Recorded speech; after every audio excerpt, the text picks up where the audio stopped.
Greetings, friends, and welcome to the Gospel Underground Podcast. This is episode 99, Christmas Flow.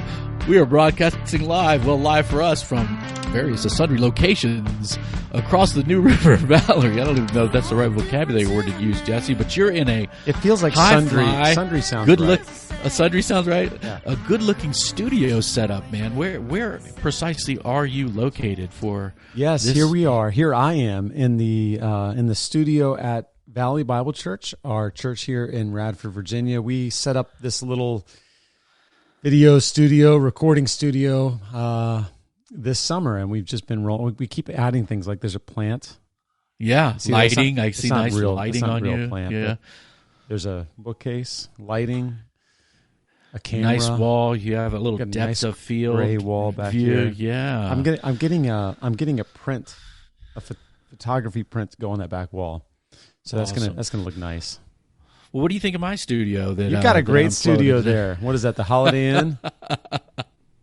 I'm not disclosing my location because I got exposed on Monday as well, and so very close quarters, 45 minutes with somebody who's positive, and just with my wife's physical condition in light of her surgery, she's very, very 2 weeks into a She can't get sick 8-week right recovery.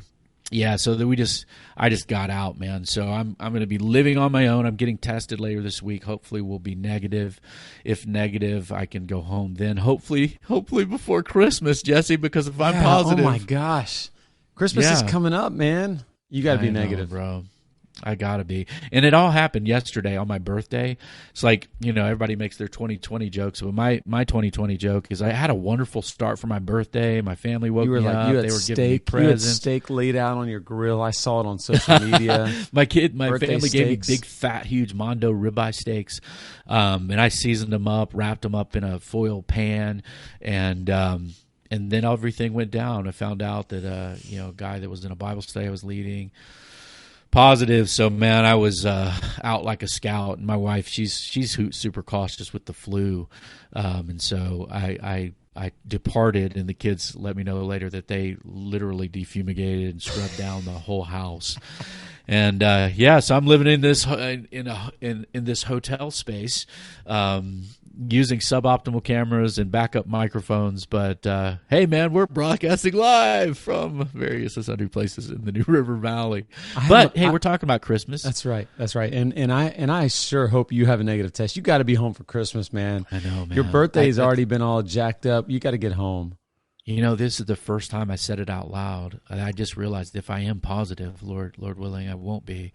But if I was, I won't be home for Christmas. Be home for Christmas. Man. What is that? You can't. You got to be negative. Oh man, yeah, I think so. And the good thing too is that the time between I was with the young man that has it, and the time I was with my family was less than 2 days. So I probably was, if I do have it, I wasn't contagious around my bride. So right thing to get out of there. But you are now if you do have it. So yeah, and I feel great. So feeling good. I had my own scare last week. We had a Bonhoeffer House dinner, and I was around someone who ended up testing positive a couple days later. And so I isolated all week last week, and it's a pain.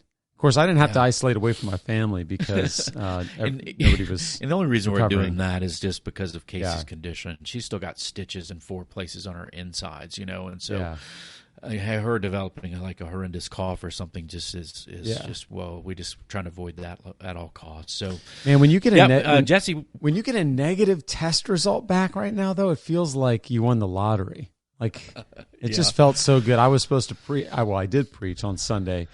And at 7:30 a.m. on Sunday morning, I still did not have my test results back. Everyone else that got tested, even people that got tested at the same time, at the same day, had their results back. They were all negative. And so I felt good. I didn't have any symptoms. But 7:30 in the morning, I was getting ready to record a sermon to be played. And then I got my negative results back. I almost did a cartwheel, but I didn't want to get hurt. Yeah, man. Well, I'm glad you're negative. We this is our third podcast in like a week, man. So we're doing well in producing things. Kayla and I don't. You probably hadn't had a chance to listen yet. I haven't listened yet.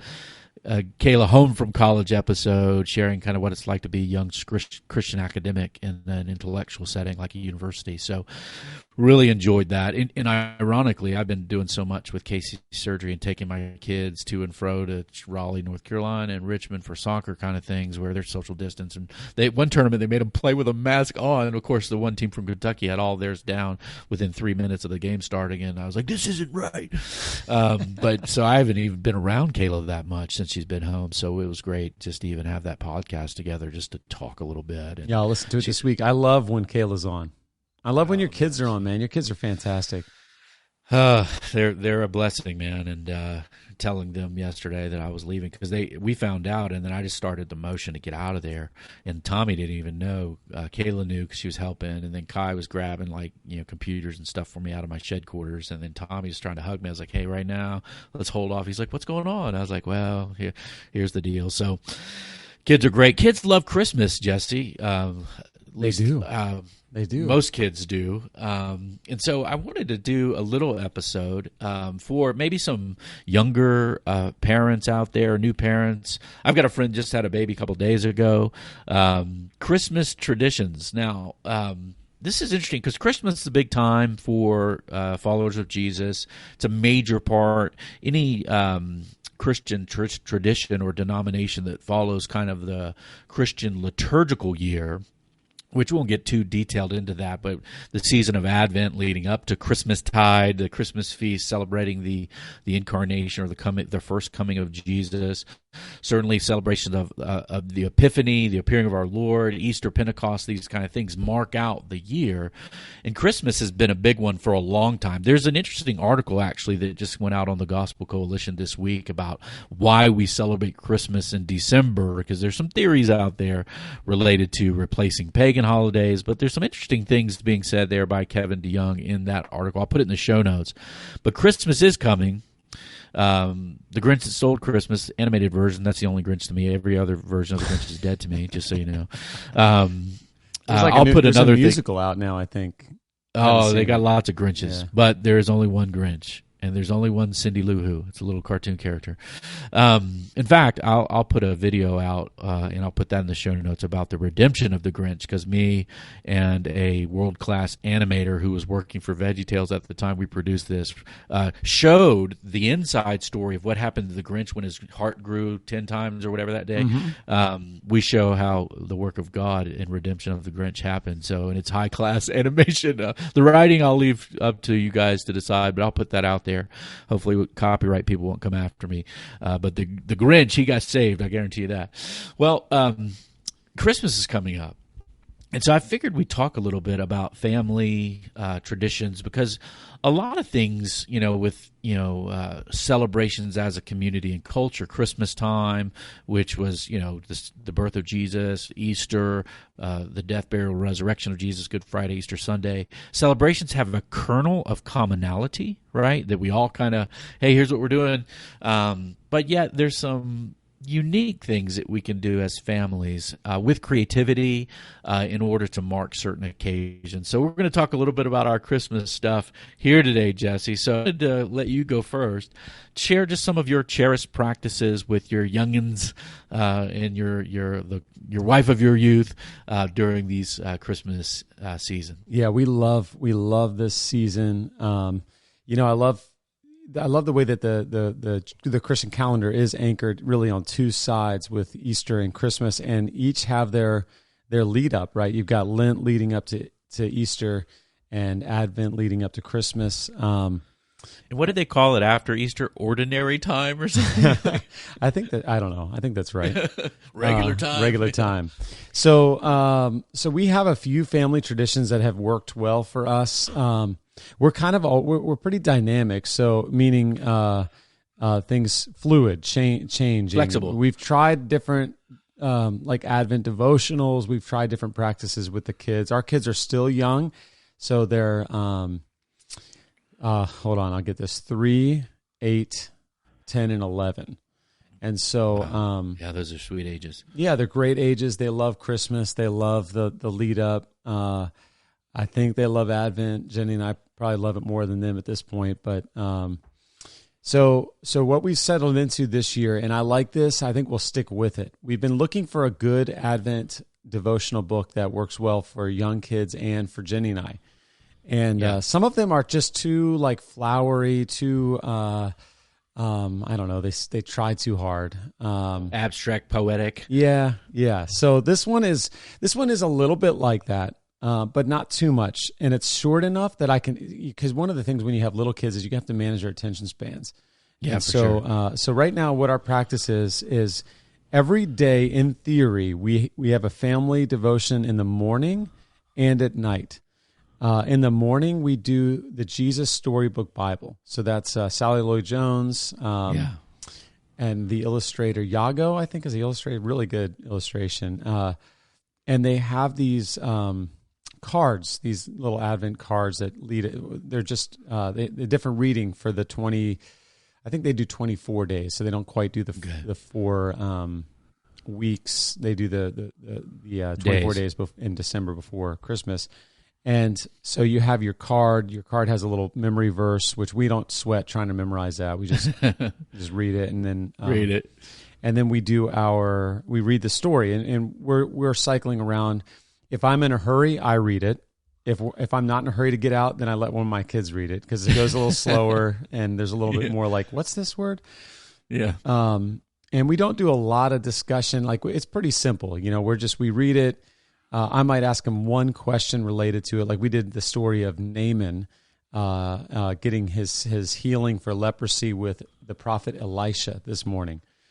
And the moral, the story there is, number one, this sort of humiliation or him having to humble himself to receive the healing. But there's also this story of the slave girl who really points him in the direction of his healing.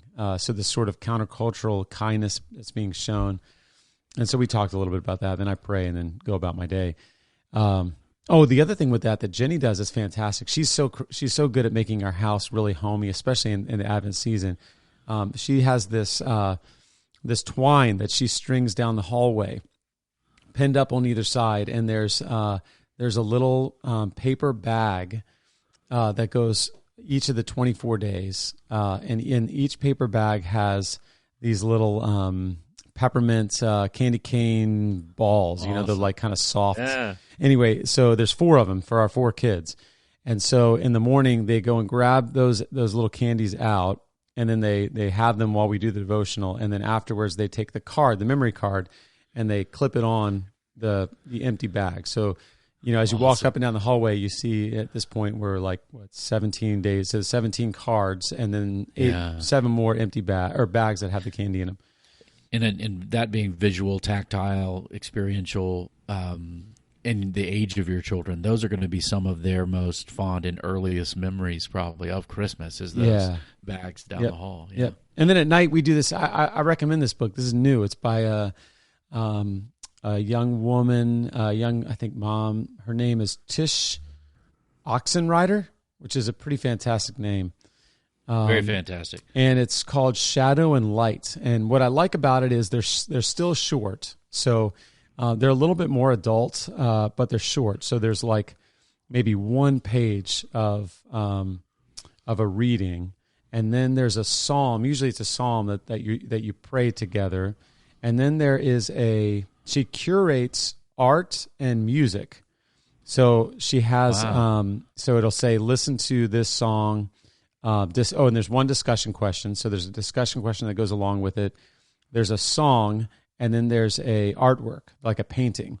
Most of the paintings are nativity scenes through the ages and different cultures. So you have a Guatemalan artist from 1896 and his nativity scene, and good, which is particularly like Guatemalan. Blonde-headed Halo Jesus. Yeah, it's not just Dutch, paintings, and so so that's pretty cool. So our kids are getting exposed to historical artwork, that's around the nativity and around the birth of Christ. And it's everything from very kind of ultra realistic.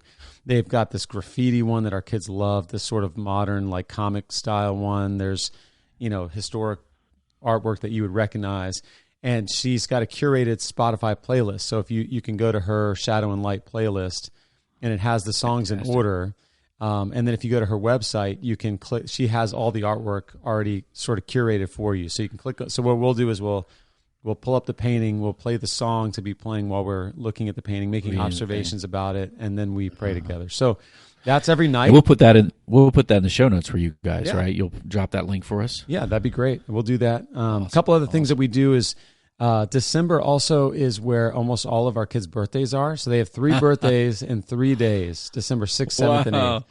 And so, so we have a birthday week in the midst of it all, where it's just sort of chaos. It's like gifts and cupcakes and sleepovers and parties nonstop for 3 days. And everybody who has December birthdays, myself included, you're always asked as a kid, do you get shorted because it's Christmas? Like, do you get less presents for your kids because it's Christmas time? Apparently that's a thing that some people do. Yeah. But my mom and dad wanted to not do that because they're like, you didn't choose to be born in December. Yeah, we try not to short them. I think for us it's the double whammy if there's Christmas right around the corner and there's 3 birthdays back to back. And so like but we do try to make sure the birthdays are special, memorable. They still get good gifts. We have the benefit of having grandparents that are still sending, envelopes with money and stuff. And so like we hardly buy any presents because there's just presents coming everywhere. And then the other couple things that we do for traditions is, and this year will be a little bit different because I'm not sure that our family will come out for Christmas Eve service, but our church does a Christmas Eve service that we love. We've done it from the beginning. We planted 10 years ago, and we've always done a Christmas Eve service. It's beautiful. It's just an hour of singing, Christmas carols and hymns and short sermon, that. And Brett does a good job. He usually breaks that up where the first part of it is just to the kids. So we have the kids come up, sit at the front, and then he kind of broadens it. And typically that's shorter, 10, 15 minutes, and then a lot of singing together. And we always we'd have our Christmas Eve service, and then we would take our horde of people across the street to a little local Chinese and sushi place. And and they would open just for us, and we would just cram that place full, and that was a really fun tradition that we won't do this year. They're not open for seating, and so no Chinese food together. Nagoya in downtown Radford. So we'll be back next year, God willing. And then the last thing for us is we keep Christmas Day tight to our family. So we see lots of family in the holidays, but for us, we've just decided our Christmas tradition is going to be our kids in our house. We wouldn't turn away, like if my mom or somebody wanted to come stay with us, we wouldn't close the. There's no room. It's Christmas. You're not invited here. But we don't travel. We don't go places until after Christmas. So awesome. That's how we roll, man. We love it. This season is so great, and Jenny just does a fantastic job with our house. Like we got lights everywhere. I don't like decorating for Christmas, but I like the house being decorated for Christmas. Hey, I'm on the same team. My wife and my oldest love to decorate, and I love to look at it after it's done. In fact, my daughters ended up getting our Christmas tree this year because we were trying to find a date that worked for me to go with them, and we figured we'd do it on December 16th, my birthday, but it was an ice and snowstorm yesterday, so they went and got the tree I think on Tuesday. Just Kai and Kayla went out to some farm and the guy cut it and treated them great, and it's I'm sure it looks great, Jesse, but I'm not there. Will they at least send you a picture? Yeah, they'll send me a picture. Man, I'm a little bit anxious now that I'm not going to be home for Christmas. You'll be home, man. You'll be home. You're going to be negative. We're going to do believing prayers. Well, we are going to pray and believe. Well, in terms of our family tradition, I'm going to start with the most controversial. For me as a kid, everything at Christmas was about Santa Claus, right? And everything for me was like, what am I going to get for Christmas, right? I just didn't I became a Christian when I was 20 years old, college, right? So for whatever reason, I had a really strong aversion to not making Christmas very, very about the celebration of the incarnation of the Son of God. So we had our first kids. The question about Santa Claus came up, and now for me, the issue was settled in my heart. I mean, you rearrange the letters of Santa. You can come up with some stuff now, and so so I would make jokes to Casey about Satan Claus and all this stuff. Just kidding, but little did they know that I actually did not want to do Santa Claus. Now, listen now, Undergrounders. There's absolutely nothing wrong with Santa Claus, St. Nicholas. You can do the whole story. You can have you can sit your kids on Fat Guy with a beard's lap and do, Santa, you do the cookies and milk or beers and bacon for Santa, whatever you do, all good. For me, I didn't want to do Satan Claus. So little did I know, Jesse, that this would be controversial with both my mother and Casey's mother, or grandparents. Let's just say grandparents. How are you not going to do that? I'm like, we're just not going to do it. And so we successfully navigated the waters of not doing Santa Claus. And even we did do the St. Nicholas story kind of thing, and taught our kids to be good citizens of these United States and not ruin Santa Claus celebrations for other kids. And our kids are kind of like, they had a little swagger in them, I think, because they knew that what everybody else was doing wasn't real, but they were kind and courteous and let them have their young Christmas mythology for themselves. So that was one thing that was controversial. Bro, we made it through. Yeah, we did the same thing. We did. I mean, so, and we had to. Our kids. We tried to teach them not to ruin it for other kids. But there were still a couple times where, like, because we talked a lot about Saint Nicholas and who he was and why why there's this tradition and how it's still fun and it's okay and it's And, that's right. That's right. But my son, who's like a very like blunt, he was like, well, Santa Claus, you mean Saint Nicholas? He's dead. Yeah. Like, okay, we let's not do that. Okay, he died a long time ago. He died in the 4th century. Okay, or 5th century. Anyway. Yeah. And look, man, we watch all the animated Santa Claus coming to town. We have no issue with any of that. We're in. We just celebrated. We had Santa. We had a parade in our little small town here. That was it was just Santa on the back of a Hummer, throwing candy at kids. And so we went out and we received a pelting of candy canes from Santa, and we cheered and celebrated and awesome. Yeah. Well, we still keep Christmas. I mean, we celebrate the mess out of our kids on their birthday. Their birthday, that's an American kind of Western cultural thing, maybe, or birth celebrations around the world. We're big on that. That's their day. That's when they're special. That's when we get them presents.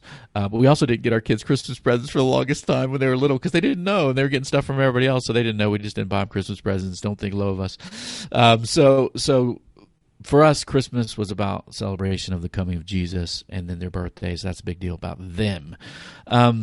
Advent, same thing for me. I have a lot of memories. I would say that Advent was more like they had a little pop-up thing that they used every year for each day, and our kids would pull out a little stuff. Yeah, a little character or something telling the story. Yeah. That was a huge thing.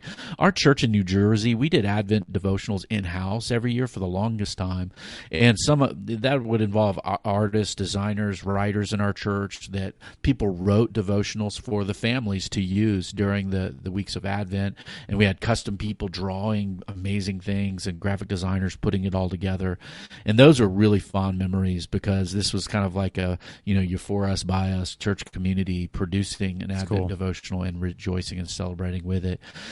Christmas Eve is special for our family for a couple reasons. It's in the morning on Christmas Eve. I write my children's Christmas letters, which we'll put this back in the show notes. But episode I think 10, a Christmas tradition, kind of lays out how to write Christmas letters to your kids, at least kind of the flow that we use in our family. And so each year for as long, I think for their whole lives, each of them, I write each kid an individualized letter, and I drop little things during the calendar year in Evernote, little bullet points, and then I put it together into prose on Christmas Eve morning. And I write them, print them, put them in envelopes, stick them on a tree, and they still, each one of them, Christmas morning, that's the last present they open, and they get in my lap. And my kids are bigger than me now, taller at least. Well, my girls are 5'5". My son's probably, I don't know, 5'9" now, and I'm short, so they all still get up in my lap, and I read it to them. They always to see if Dad's crying, which Dad typically can't help but tear up. And I just trying to cast vision, thankful for my kids, things that God has done in their life that year, things that are good in their life, and I even challenge them in growth areas of their life to just kind of speak a fatherly word to them once a year. And so that's really special. And then Christmas Eve, we have this, I don't know, I think this might be Southernish, because both my family eats these things and Casey's family eats these things called sausage balls. I was going to mention sausage balls for us too. I didn't grow up on that up in DC, but I think it's a Southern thing. My wife, it must be a Southern thing. Jenny's from Roanoke, and they would make sausage balls so my kids are already like, Mom, we're making sausage balls, right? Yeah, and for those of you out there who are from northern lands or other cultures, these are basically like Jimmy Dean pork sausage with cheese and Bisquick. That's exactly what it is. And you mush it all together, and you put it on a baking sheet. They crisp up on the bottom. They're really good. I have some friends out there, foodie friends. They're not probably good for you, but they're good for me. And then we do this. This is from Casey's family. They do this ginger ale and lime sherbet punch with sausage balls every Christmas Eve. I think we do that on New Year's Eve as well, in that kind of a way to just spend time with family. And we do travel sometimes. We've done the Thanksgiving, Christmas back and forth with my mom and Casey's family. But this year everyone's at home, and there's a Christmas tree shortage apparently, and prices are high because everyone's getting a Christmas tree because most everyone's not going anywhere. But here's the beauty.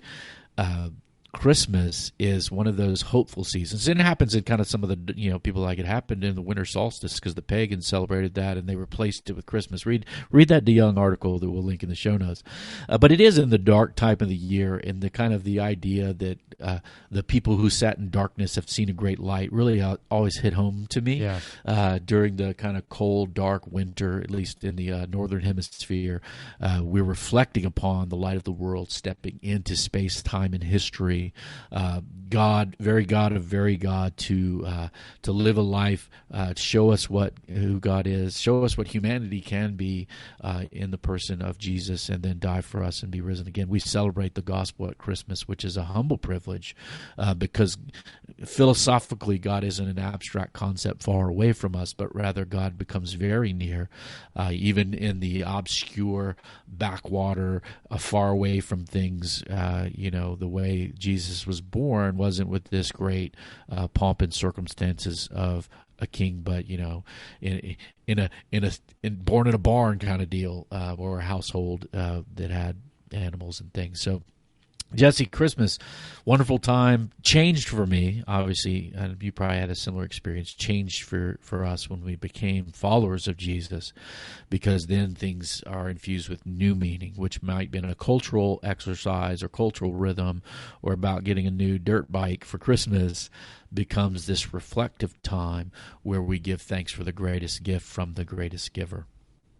Amen. Yes. I get excited about even just talking about it right now. I'm like, this is good. What we're doing is good, because, Amen. My experience growing up too, and Christmas time was beautiful for us, and it was a good season for us.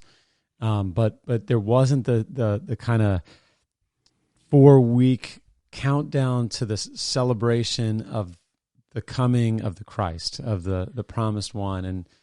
And we're doing that, and frankly, it's giving me more hope for the darkness, and it's only been recently that I've understood the significance of the light coming into the darkness, the turning even of the season. So the winter solstice is December 21st, somewhere around there, where the darkest day of the year for us in the northern hemisphere, where then it turns, and Christmas morning comes, and it's not Narnia under the White Witch, where it's always winter and never Christmas. It's actually Christmas. It's going to thaw out, and the light is going to come, and the sun has come. I forgot one thing, and I'll try to find these and put them in the show notes. My middle daughter, or my second daughter, Kylie Jordan, she used to write poems on Christmas, and she would read them at our Christmas Eve service in New Jersey. I'll try to find at least one of those and throw those in the show notes as well, because those were moments where she, on her own accord, would think about the season and bless our whole church family. And of course, she's a 17-year-old junior in high school now, and I still remember her as the little tiny brown-haired Cindy Lou Who looking brown-haired though, reading her little poems about Jesus at Christmas time. Let me throw in one more thing for the show notes, Reed. I forgot to mention this in my family traditions. This is just a personal tradition for me that I recommend if you want to pick up a historical work. I try every December. I'm getting ready to do it again right now for this last week. I try to read through St. Athanasius's book on the Incarnation. It's a pretty small book. It's significant in church history, but it's devotional. You don't have to. You can just read through it in a week or two in the mornings. It's not long. It's probably like 80 or 90 pages would be my guess. You can get up. There's a great copy made by, it's a Greek Orthodox publishing house, St. Vladimir's Press, maybe. Okay. Anyways, and it's probably available for free online too. Oh yeah, you can do it for free online. The nice thing about the one with that press that I mentioned, which I'll send you for the show notes, is it has the C.S. Lewis introduction. C.S. Lewis has a 3-page introduction that's it's worth it to read that as well. You can skip the kind of academic introduction to it. It's long. It's just don't just skip that. Get to the C.S. Lewis one and then start reading Athanasius. Awesome. I might do Jesse, drinking some of that punch that you mentioned that you guys have. Hey, it's good. It's you just put a little simple. Bourbon in there, and then you've got like a Kentucky Mule, the lime, the what is it? The lime ginger ale, and you better do it before you become a Baptist student again in your PhD program, because you'll probably have to be on the wagon from that stuff. We're not going to talk about that right now. Well, Jesse, we've been podcasting since August of 2017. We did celebrate our first year. I think it was episode 25-ish with a French title, Bon Anniversaire. We had a happy anniversary, 1-year anniversary of the Gospel Underground podcast. We're going to have a different kind of celebration here at the beginning of 2021 because it's 2021, but it's also episode 100, Jesse. Can you believe that? 100. It's kind of wild, huh? Thank you to all of our listeners, our audience out there. Thank you for the feedback we get from you. I even had a friend text me about Kayla and I's discussion, said something very kind to us about it. And so thank you for listening in. And we are going to do episode 100 where Jesse and I are going to reflect back on our own lives over the last several years of doing this podcast, some of our favorite episodes, and we're going to even do some of our segments review-ish, probably in or out. We won't have to put each other on a political carpet, in or out about elections and things like that, because it seems like we're finally done with that season. Kind of settled. We're willing, kind of still. We'll see. Be about your revolutions, but make your revolutions the one that Jesus came, his cosmic conspiracy to overthrow the domain and dominion of Satan Claus. Just kidding, but to live and be a revelation of love of the Son of God, so that people and sinners could be forgiven, redeemed, and light will conquer darkness in the end. Jesse, that is our destiny. We are celebrating that on the Gospel Underground as a conversation, a dialogue taking place within the borderland of church and culture. The Gospel Underground podcast is a partnership with the Bonhoeffer House and Jesse Fiore. Review us on iTunes. 5 stars are acceptable. Send your feedbacks, comments, nice text messages. Well, you can't text an email. info@gospelunderground.org. Thank you guys for listening. 99 in the book. We'll see you next after Christmas. Enjoy the holiday. We'll go to 100. Peace.